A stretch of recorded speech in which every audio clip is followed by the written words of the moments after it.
Hello, everyone. Welcome back to another episode of WWBTD, What Would the Behavior Team Do? We come to you on this chilly day. It is the day that actually it was 90 and then it was snowing. It's crazy. I'm all bundled up, so we all have some cozy socks on, some not. But yeah, so coming to you in this chilly weather. So we do have a special guest with us today. We have Dom with us, Dominique Jackson, but we know her as Dom on the BBT. And we also have guests that you already know, Joy, Jen, and Shalonda. And today we are going to be talking about what it means to be an equity champion. But before we dive in, I'm going to ask kind of a weird question. What color ink do you prefer to write in? What's your favorite? Shalonda. I like blue ink. Blue is one of my favorite colors, and it looks better than black on paper. I agree. It gives a little bit of a pop. Dom, what about you? I prefer black because it feels very direct, and so I also have specific pens that I use because I like how they write. Yeah. Wonderful. I love the reasoning behind that. Very direct. Jen, what about you? I would say blue. Same as Shalon. That's my favorite color. Okay. Enjoy. It's funny you would ask. I just got my favorite pens in the mail. Oh, yeah. And I love this kind of pen, and I really grab the one that's speaking to me. It's funny. I like to have all of these colors, but if I'm writing a note to somebody and I know their favorite color's orange, I grab that. I like the brighter colors. I tend to grab the purple out of this pack most often. Oh, okay. Because for me, hands down, purple. I love writing in purple. I do too. There's no reason. It's just I'm drawn to it. So now that we know each other that much better, I would like to ask another question, maybe just a little bit deeper. Thinking back to when you grew up, and this could be at any age, either when you're super young or maybe a little bit older in adolescence, who was that one person that you could really rely on, always count on? Joy, do you mind starting us off? I don't mind. So I have a favorite aunt, and she's actually, she just turned 92 about 2 days ago. And she is and was just this really happy, wonderful, sweet person. But in hindsight, I look back, and she was also a safe place for me to walk home. I walked to her house every day. It was across the street from the school, and then at some point my parents would pick me up. But so my Aunt Lois, that's great. and it's funny, for a long time, when my kids were little, they called her Aunt Lois, but she's Aunt Lois. That's super sweet. Yeah, we still love her. Dom, how about you? I would say my mom has been in past and present very influential for part of my childhood. She raised me as a single mom, so I got to see her hustle and what it meant to move for her family, and just also be very caring and just a wonderful mom. So she's always been somebody that's been constant for me. That's so sweet. Shalonda. I actually have two people, but I would have to say my grandmother. She's so much like my mother, and that's who I confide to still to this day. We call her OG because she is so OG. But yeah, she's very inspiring, so wise. She's 80, and I just cherish every moment with her. I literally will tape my conversations on the phone with her because I'm just that worried to not have her in my life sometimes. But yeah, she holds our family up. She's Big Mama. Oh, that's awesome. And yeah, and then my cousin Kenise, who's always been the person to help, pick me up when I was down as a teenager and ran to my rescue when I couldn't go to my mom as well. So yeah. Wow, that's great. Jen. Definitely my grandmother. She raised me. She was like a mom. Abuela Añe. I used to call her Onion. I thought that that's what her nickname was because she always smelled like onions because she was always cooking in the kitchen. It was early Añe, which was like a nickname for Angelita, which is Angela. Um, and she was just my rock. So she's the reason why I'm here today. Wow, that's sweet. I'd never heard about the onion part. That's a nice little detail. Onion, abuela onion. I thought that's what they called Onion. her. Why She not? really did smell like onions. She cooked all day long, really good Cuban food. It was Yum, yum. So diving in, I'm gonna pose this to you, Dom, and everyone, please chime in. But can you talk about what your vision of an equity champion is when we use this terminology? I think for me, when I hear equity champion, a lot, the word integrity comes to mind for me. I believe that somebody who is willing to like be honest about individuals' experiences, but also like be honest with others, I think is a really strong trait of being an equity champion in terms of like just always being willing to like have dialogue about like the truths of yourself and the truths for our students. So really like being invested in like honesty and just being a person who is trustworthy enough to like go to in terms of having conversations around what does it mean to be equitable, but also like being honest with themselves when they aren't being equitable.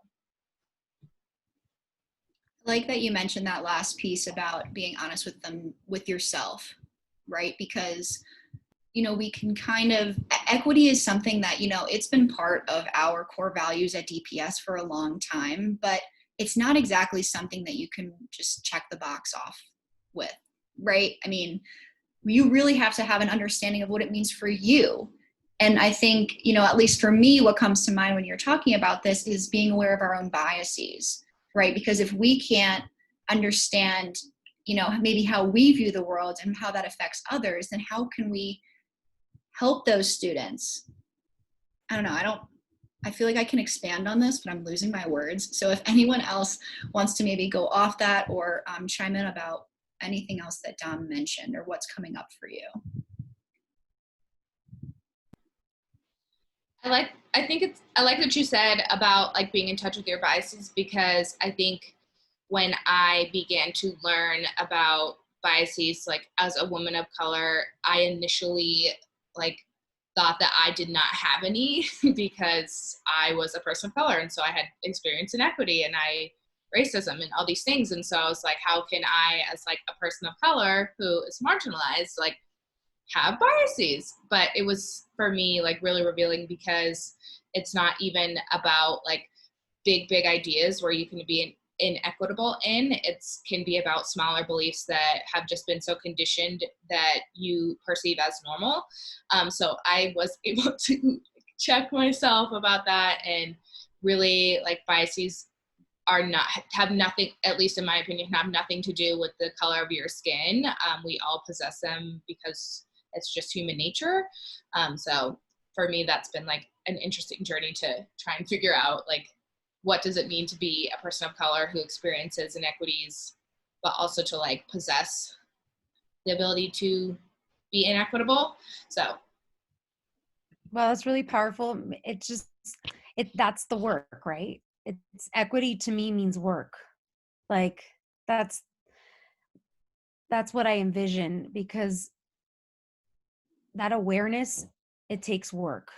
And just the other day, I realized something I had said as a little girl that was not correct at all, and had biases, and I caught myself saying it, and I said, wow, like that's something that was so normal growing up, and now I'm still learning so much, and learning so much about myself and how to be more equitable and how to catch myself. It's just, yeah, that conditioning piece. So for me, that's what being equity champion is. It's work. Right. It's an ongoing practice, right? You're not going to be like, okay, I've reached it. I've done all the work. I'm not biased anymore, guys. It's not quite that simple. It is an ongoing practice. And, Jen, I like how you were transparent with that. You still have these thoughts, right? And I think the idea is not to get stuck, right? Because I had it only a few weeks ago, right? Where I was like, oh my goodness, I'm like, how dare you, me? Like, think that, right? And so instead of just being stuck and feeling guilty in that moment, it's like, wow, that's interesting. I am bringing this unconscious thought into my conscious, right? I am now aware of it, and next time I'm going to work to break that pattern of thinking, right? Yeah, Yeah. that's totally it. And like, honestly, I beat myself up for a few days about it, I'll be honest. And then I was like, I'm going to forgive myself. And let's just call it what it is. It was awful. But it was a learning experience.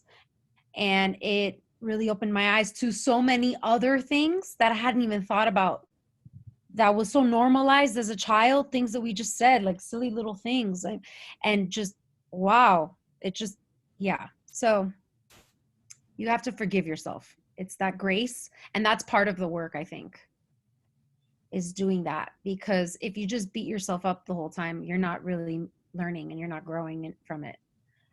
You're stuck, like you said. Yeah.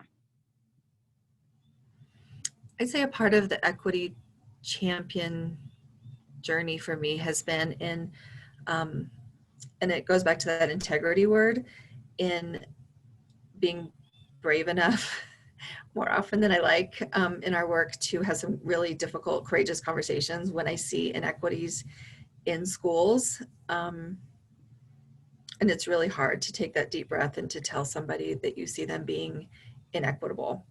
But it gets easier, and it's so important. And if you do it with integrity and you do it with the right intent, it's usually taken the right way. So that's my commitment to being an equity champion and just keeping those conversations going. I'm glad you mentioned that, Joy, because that's definitely something that we as educators can do. Like, this is something that we can take action towards, right? So I think that's a big question. What can we do? Oh, well, it's the system. Oh, blah, blah, blah. But it's when you hear something, when you see something, say something. And I don't know. And I'm glad that, Joy, you're saying, you're still learning. I know I am. I certainly am not, or at least I used to not be someone who likes to ruffle feathers. I am trying to overcome that piece of me because, equity for our students and our peers, our loved ones, even people we don't know, is more important than me feeling uncomfortable in that moment and being worried that someone may not like me, which is something that I typically care about. So yeah, it is a process. You think about, what's most important, why are we here, what are we doing for our students. So Dom, I remember you brought up this idea of not only an equity champion but a social justice champion. Do you mind explaining a little bit about what that means? Sure. So in school, we have taken, in my social work classes that I have been taking, we have a lot of conversations about social justice, and we learn, basically it's been very helpful in deciphering between, like, what does it mean to, like, believe in social justice for others, but also, like, for yourself. It made me think of, like, just putting everything together, like being willing to, like, say, I don't understand this, and, like, being able to seek knowledge from others, especially about, like, things that may have happened in the past, or, like, historical trauma, and being aware of, like, what does it mean to have social justice within your life. I feel like the two can be very interchangeable. And I was going to say something and then I just forgot. That's all right. It'll come. Yeah, no, that's okay. So, I guess you're about to dive into the social work world, right? Which is awesome. And, for people in schools, what do you think the best way that we can kind of be that, this social justice or equity champion for family? Do you have any ideas of how we can bridge that gap a little bit better than what we are already doing? I think it's a lot about like deciding that like it's not someone else's responsibility, because for me, I'm often like, I do get afraid, similar to everybody else on this call, to like ruffle feathers. And I'm like, well, somebody else has probably already talked to you about this, or like you'll learn it eventually and it won't be for me, because I'm afraid. And so I think when we're trying to like understand what does it mean to implement these things in schools and be super supportive of families, I think it's deciding that like all work is my responsibility, and like it's not on, I can't leave it up to the thought that somebody else might do it, because like that just leaves so many things untied, and I think loose ends. And I think that's where students fall through the cracks, when we begin to think that like other people have made these moves for these students that to make them feel more seen and loved and cared for, but like that's our assumption. And it's almost like I sometimes let myself off the hook, because like I'm hoping that someone else may have done that like really challenging work or had that really hard conversation.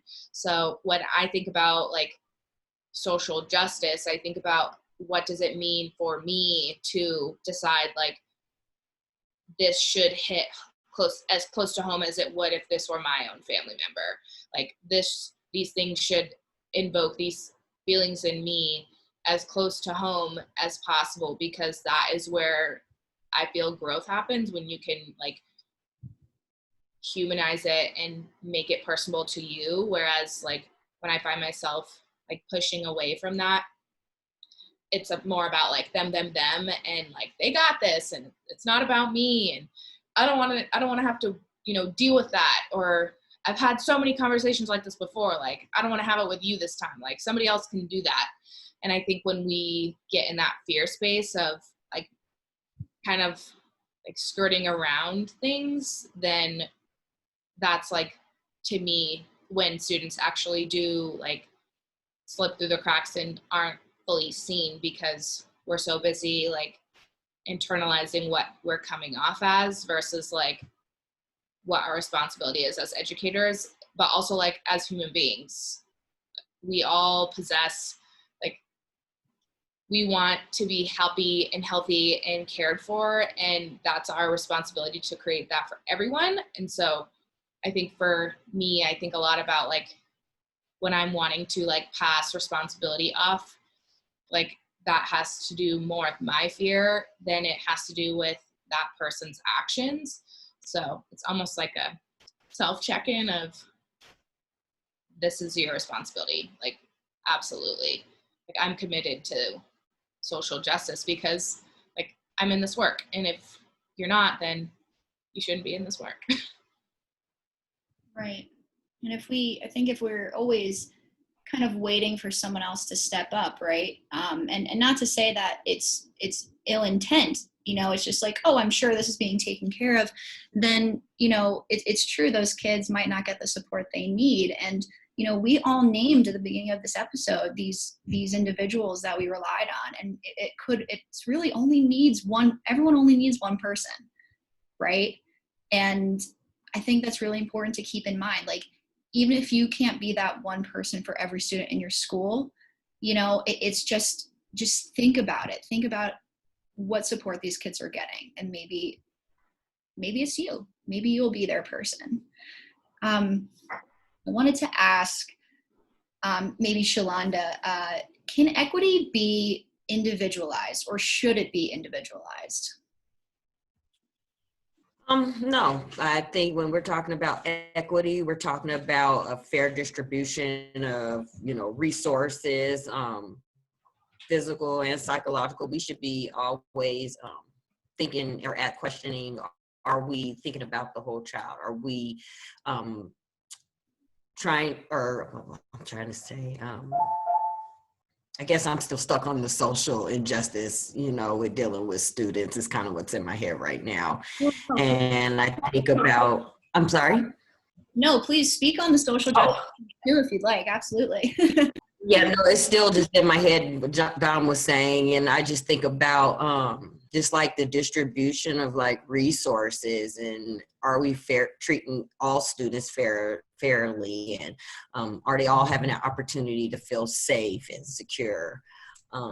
Sadly, you look across our nation, and we know that that's not happening, especially with the distribution of resources to our students. Is not equitable in that sense. So I'm sorry, I don't know if I answered your question, but yeah. No, you did. Thank you. Because, I don't know. I've definitely understood the definition of equity being different than equal, right? And Shalonda, you're kind of speaking to that. It's like, yes, it's individualized in the sense that like everyone needs different things, but that means that like across the board, you need to be asking those questions for everyone. So it's like yes and no, right? Like you need to be asking for each kid, what is it that they need to succeed? And that if you haven't seen this picture, maybe I'm not describing it great, but it's like instead of every kid being on the same level stool, it's like, okay, well maybe they need different heights to all see over the fence, or to get the apple. Maybe we can post that somewhere. Or there's one where the fence is completely taken down, because then there is no need for. Yes, Tom. I like that. My favorite version of it. Yeah. So I wanted to kind of tie in the mental health piece. How are we bridging the gaps between, I guess those mental health needs with our kiddos and this important equity work? Dom, I'm going to pose that to you again. What comes to mind is like multidisciplinary teams. So when I think about like, let's just say a person is sick, like an adult, and they go to the doctor and they like, they have to fill out that form that's like, tell me your symptoms. And it's about like, not just like, oh, you have a sore throat and you're coughing. Like, tell me about like, have you had headaches? Like all these more intrinsic questions about like your general health. And so I think about like, how are we addressing like a multitude of things, where we're not just like pinpointing like this one specific aspect of like this child's struggle. Like when we're thinking of mental health, there are so many underlying like deeply connected situations that have happened that have created scenarios for students that have impacted their mental health. And so when we are supporting students, it is a lot more than just like, oh, the student is having a behavior and then we need to like resolve that. I think the piece that is missing is like digging deep and like having multidisciplinary teams that focus on like not just like the social aspect of like how are you operating in class and in school, but like what is your home life like? How are we providing support to your parents? Like who is like trying to understand your family system so that they can support that and have historical context, like all those things that have established these patterns for students often go unnoticed because of the presented behavior. So I think in order to do that, it just takes more than one team to me. So that's why I really like teams like us or TIP, Trauma Informed and SELT, because if with that combination, I think it's extremely helpful to address it coming at like multiple different avenues, because for students, like that student not being able to sit in class and having an outburst of anger, like that could be that child is experiencing violence every single day of their life, and their way of coping through that is through their behavior. And then more context of that, their parent is experiencing something. So to me, I think parents are like the gateway to children being well. I think when we get towards like only focusing on that singular behavior of like, okay, let's just like get you functioning in school and that's it, that often leaves parents behind, because in my opinion, when you have like a functioning, healthy parent who feels supported and cared for, like that will bleed down to their child, because their child can feel that energy and they know when their parent is well. And I think for like when we're thinking about how can we make different supports for parents, like, or different supports for students, I think the number one thing is parents and like addressing where their mental health is at, because it to me is like a trickle down system of when we can provide that like wraparound services for parents, then like our students are going to feel that. And especially for parents who don't necessarily have that connection with their schools, like being able to bridge that, like this, I just am picturing that kid who's like, I hate school, and their parents like, I hate school, I hate your school too. And then it's like a craziness happening because that kid is like, yeah, my mama hates school, so I hate school too, so I'm not going to listen to you. So, but that like is really telling, because that child knows that like that school does not care about my mom. Like they don't care that my dad has like experienced police brutality. Like they don't care about, or maybe they are uninformed about like like how my parent grew up and like what has made them them and how that has impacted me. So to me, mental health is like approaching it from like really wanting to like peel back the onion and like really dig down deep of those deeper layers, that like, why are you you? And like, I care about why you are you, and digging deeper. And half the time, like the root of that comes from family systems and what they needed and what they didn't get. And like, it's important for us to address that. Like, how can we have a whole child without whole family? Yeah, it was beautifully said. I think it's a great point. And especially us being on the behavior team, yes, we collaborate with several of those teams, but we often are just looking at the observable, right? And we can't necessarily be everyone that's needed, right? But the idea that, are we collaborating with people so we do get that full picture? Because it's so important. And, this podcast started on the idea that we need to get more parent involvement. Parents need to have more information. And so, we certainly haven't forgotten that. And I just think that's a great way to kind of move forward. And especially because I think there's this added connection right now between families, because we are remote. We are relying on families. We actually are probably know more about what's going on in the home than ever before. We literally have a little camera to show us what's happening in the student's background. So, so I think that is a wonderful message to leave us with, and I will also say, Dom is actually not going to be with us. After this week, she is moving on to bigger and better endeavors, continuing her school to become a social worker. And I am so excited for you, Dom. Thank you so much for being on this episode and dropping some wisdom.